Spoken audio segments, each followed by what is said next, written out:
Ер нь суурин газрын хүмүүс стресс нэг ороод байна. Тэгээд энэ юутай холбоотой гэж судлахаар ерөөсөө л маш энгийн. Хөдөө суманд байгаа хүмүүс их тайван. Бүр малдаар амьдарч байгаа хүмүүс бүр тайван байгаад байна. Тэгэхээр энэ мөнгө санхүүтэй холбоотой байна уу? За тэгээд өөр юутай холбоотой нөхөр маш энгийн дуу чимээтэй холбоотойгоор. Ерөөсөө энэ хүнийг маш их стресстүүлдэг зүйл бол ерөөсөө л дуу чимээ юм байна. Ялангуяа энэ машины дуу чимээ, за тэгээд галт тэрэгний дуу чимээ. Энэ зүйл чи хүнийг маш их ядраадаг юм байна. Маш их стрестэнд оруулж юм байна. Тэгэхээр суурин газрын хүмүүс маш их стресстэй байгаа шалтгаан нь дуу чимээтэй холбоотой, машины дуу чимээтэй холбоотой. Сумын төв бол бас л их намуухан шүү дээ. Буйтах нь одоо сумын төвдөр очихор чинь бүр нэг сайхан тайв мэдрэмж төрөөд энэ бараг амьдрч маарч юм шиг нэг тийм мэдрэмж төрдөг да тийм ээ. За сумын төвөөсөө ахаад хөдөө гарах юм бол бүр их сайхан малчин болчмаарч юм шиг. Тэгээд ингээ бодохоор хүнийг ерөөсөө хамгийн их одоо сайхан хүсэж байгаа зүйл бол ерөөсөө тайван байдал буюу одоо намуухан байдал.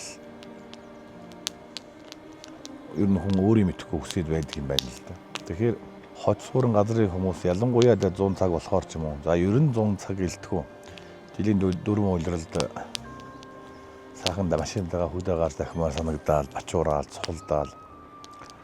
Энэ байдал маань ялангуяа гэр бүлийн хоорондын харилцаан дээр ихнээ нөхөр хүртэл стресстэй ирж байгаа. Ажлын хамтрагч нар ч хүртэл тэр их дуу чимээнээс болж стресстэй. Бас хоорондоо ч гэсэн одоо төр тар гэдэг ч юм уу. Энэ стресс бухимдлын зүйл хүм хоорондын харилцааг л их хэцүү болчиход байна. Тэгэхээр хүн гэдэг бол ер нь аль болох их чимээгүй намуухан аятай газар байхыг хүсдэг юм байна. Тэгэхээр дуу чимээ гэдэг зүйл л одоо хүнийг их маш их стресстүүлдэг юм байна. Тэгэхээр 7 хоног за ядахтаа 10 хоног ч гэсэн өөрсдөө хээр хөдөө гаргаж сайхан чимээгүй орчинд бас стрессээ тайлаад нэг сайхан болчоод гэлөөгөө буцаад хот руугаа ирж бол аятай. Амгалан тайван байдал гэдэг маань хүний аура энергийг хүртэл нэмж байдаг юм байна.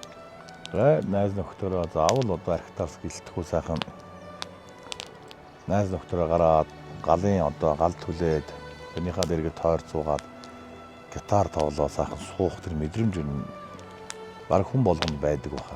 Тэг сайхан галаас гал гэдэг бол сайхан энерги хүнд бэлгэлж байдаг, нэмж байдаг зүйл.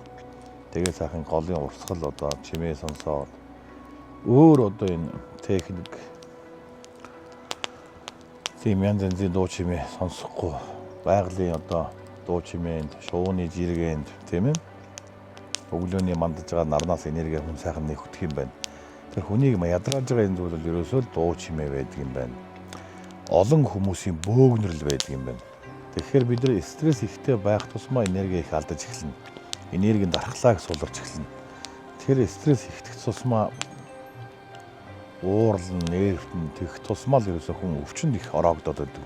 Өвчнөд баригдаад байдаг ийм юм байна. 10 хоногтой эсвэл 7 хоногтой заавал хотоос одоо холдож дуу чимээгүй орчинд ой модон дунд за эсвэл сайхан голын чимээнд тайван орчинд өөрсдийнхөө энергийг алдсан энерги жаахан жатууга буцааж нөхөж авч ивэл их аятай шүү гэж одоо зөвлөмөр байдаг.